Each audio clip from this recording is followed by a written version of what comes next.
aujourd'hui l'avant-dernière commission permanente avant, disons, les élections. On aura une toute dernière le 26, 3 jours après le démarrage officiel de la campagne officielle des régionales. J'ai dit que je travaillerai jusqu'au bout. Je sais les critiques, mais lorsque l'on sait qu'il y a beaucoup d'entreprises, beaucoup d'associations, beaucoup de familles qui attendent, faut-il attendre janvier, voire février, pour décider?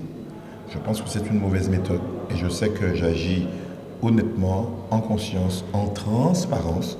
Je n'ai donc rien à cacher et donc nous décidons sur des dossiers qui sont là depuis quelques temps. Aujourd'hui, de très nombreux dossiers sont passés, d'autant plus que des précautions supplémentaires sont prises, à savoir, il faut convoquer 8 jours avant, il faut envoyer les dossiers, ce qui est l'une des conséquences de la loi NOTRe, ou NOTRe comme on dit, nouvelle organisation territoriale de la République. Ça a donné des pouvoirs supplémentaires à la région, mais ça a aussi donné, si j'ose dire, des garanties supplémentaires aux élus. Avant une commission permanente, il n'y avait même pas de quorum. Maintenant, le quorum est exigé. Ensuite, il faut envoyer les dossiers au moins 8 jours à l'avance. C'est ce qu'on tente de faire. Ça alourdit le travail, mais c'est plus de démocratie, donc plus de transparence. Il y avait de très nombreux dossiers. Je retiens ce que vous avez dit, 3 choses. Le principal, à mon sens, c'est l'octroi de mer. La nouvelle tarification de l'octroi de mer.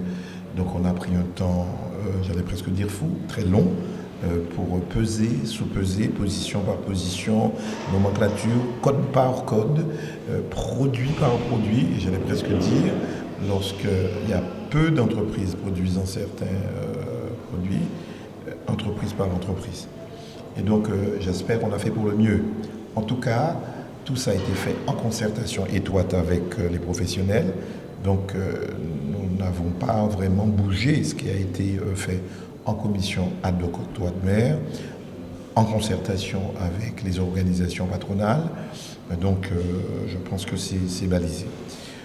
Donc décision importante, même si chaque année nous pourrons, selon les résultats, nous pourrons changer. Il y a quelques contraintes dans l'affaire. Si on baisse trop, pour certains produits, ce sont les recettes des communes qui baissent.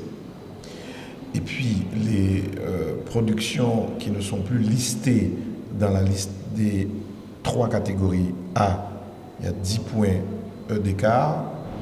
La liste B, 20 points d'écart. La liste C, 30 points d'écart. Pour être clair, c'est autant de protection que l'on peut donner à ces produits-là.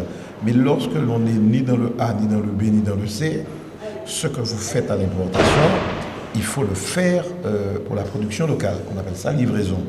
Si vous mettez beaucoup à l'importation, ça veut dire que vous mettez beaucoup sur la production locale. C'est ça le nouvel équilibre du texte. Donc il faut manier ça avec prudence.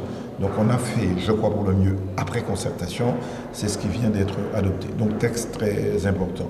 Et si tant est qu'il faille quelques ajustements supplémentaires, on pourra en janvier ou l'année prochaine ou en 2017 changer. Donc ça c'est au moins très souple. Deuxième dossier important, c'était l'engagement qui avait été pris. Et je crois au mois de juin, je m'étais rendu à Paris avec les agriculteurs, voir Stéphane Le Foll. Il y avait là la banane, la production viande, la production cannière et la production, disons, de diversification végétale. C'était hortiflore. L'interprofession de l'horticulture et de la diversification. Il était tout cela. Aujourd'hui, c'est la banane. On fait 77 000 tonnes de bananes. On veut passer à 100 000 tonnes de bananes, donc 23 000 tonnes de plus. Qu'est-ce qui doit financer ça? Parce que l'Europe vous interdit d'aller au-delà de 77 000 tonnes. La Martinique, 240 000 tonnes. Bon, nous, on veut progresser. D'autant plus qu'on a des terres chlordéconées. La seule chose pouvant pousser sur ces terres-là, c'est la banane. On peut embaucher 500 personnes sur 500 hectares. C'est à peu près une personne par hectare. Eh bien, nous mettons déjà une partie de l'argent, à peu près la moitié, à peu près 200 euros par tonne produite sur les 5 ans. En fait, c'est un C2DT avec la production bananière, pour être clair. Ce qu'on a fait avec les communes sur 5 ans, on le fait avec la production bananière pour arriver à 100 000 tonnes. J'ai été même plus ambitieux que j'aimerais faire 120 000 tonnes de bananes. Mais faisons ça par étapes.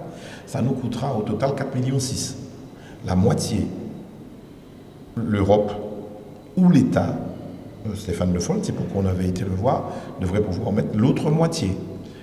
Quelle que soit la décision de l'État, nous avons décidé de le faire. C'est exactement comme le cyclotron. Ils veulent, nous sommes contents. On fait tout pour qu'ils le veuillent, tout qu'ils nous accompagnent. Mais s'ils ne veulent pas, on ne va pas s'arrêter. On va y aller.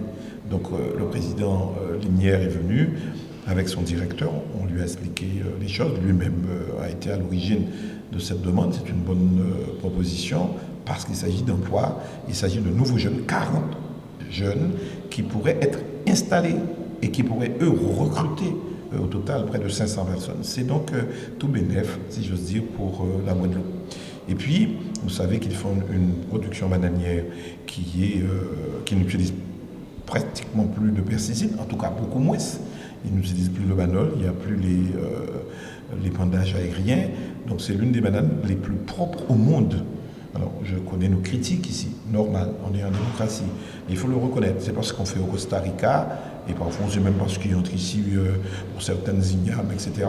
Là, ok, on le fait et c'est de l'excellence. Et puis il y a eu le dossier des 3 communes de Marie-Galante, les contrats de développement durable territorial. C'est des sommes importantes, c'est 6,2 millions pour Grand-Bourg, je crois que c'est 4,2 millions pour Saint-Louis, parce qu'ils ont des restes à réaliser. C'est de l'argent qui était là, qu'ils n'ont pas perçu, ce qui fait que ça fait 4,2 millions. Et c'est à peu près autant que 3,2 millions pour le capestère de Marie-Galante. Bon, voilà.